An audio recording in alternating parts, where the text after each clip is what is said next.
कभी कभी जिंदगी हमें वहां ले आती है जहां प्यार और नफरत के बीच सिर्फ एक पतली सी लाइन बचती है, और उस लाइन के उस पार खड़ा होता है अंधेरा।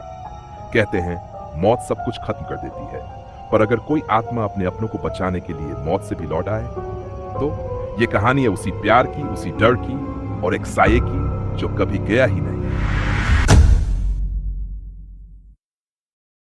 टूटी हुई शादी और पहला सपना मेरी और पॉल की शादी कई सालों से चल रही थी। शुरू में सब अच्छा था, मगर धीरे धीरे फाइट्स इतनी बढ़ गई कि हमें एक दूसरे से नफरत सी होने लगी। एक रात बहस के बाद पॉल ने कहा, बस I can't do this anymore, I want a divorce. उसकी आंखों में गुस्सा था और मेरे अंदर भी अब थकान। मैंने बिना बहस किए हाँ कर दी। उस वक्त मुझे लगा यही सही है, लेकिन उसी रात मैंने एक अजीब सपना देखा। सपने में मैं एक खाली अंधेरे हॉल में खड़ी थी।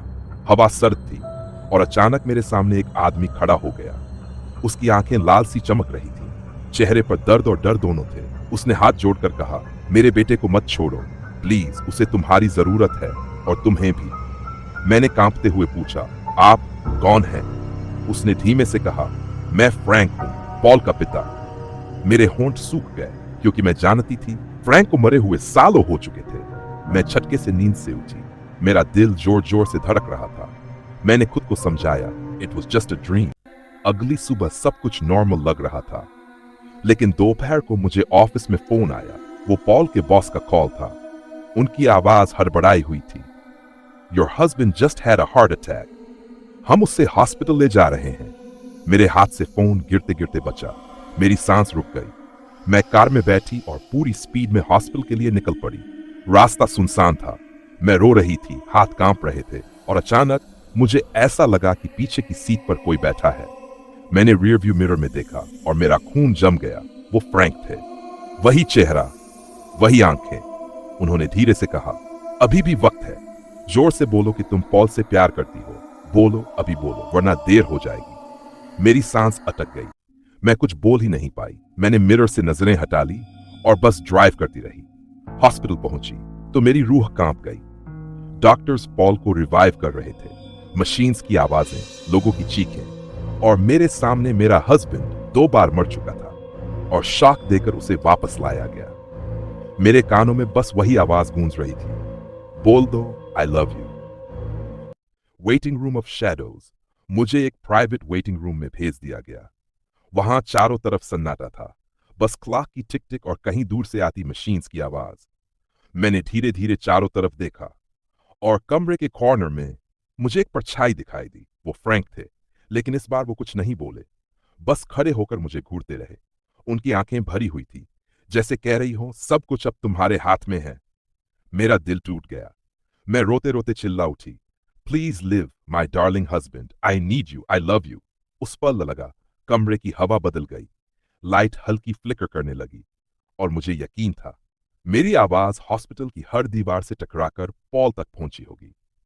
मौत से जंग कुछ देर बाद डॉक्टर आया। उसके चेहरे पर थकान और डर साफ था। उसने कहा, वी इंसर्टेड सेवरल स्टेंट्स, लेकिन कंडीशन क्रिटिकल है। कैथ लैब में वो एक बार और मर गया था, लेकिन हम उसे वापस ले आए। मैंने अपने हाथ जोड़कर भगवान से प्रार्थना की और आईसीयू में जाकर पॉल के पास बैठ गई। उसके चेहरे पर मास्क था, मशीन्स लगी थी, उसका हाथ ठंडा था।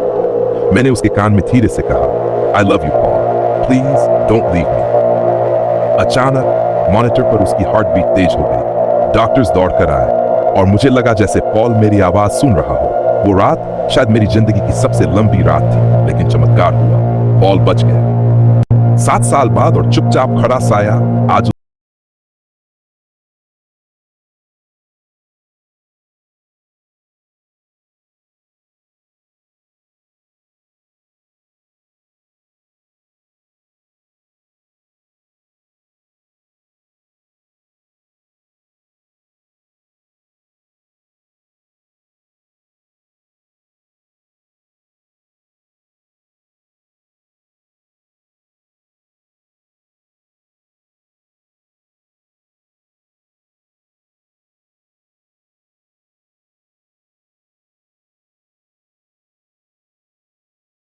मौत से भी बड़ी होती है। तो इस वीडियो को लाइक करें, कमेंट में अपने दिल की बात लिखें और इसे शेयर करना मत भूलिए। और हाँ, अगर आपके साथ भी कभी ऐसा पैरानॉर्मल एक्सपीरियंस हुआ है तो हमें जरूर डीएम करें इंस्टाग्राम पर, क्योंकि अगली कहानी शायद आपकी हो।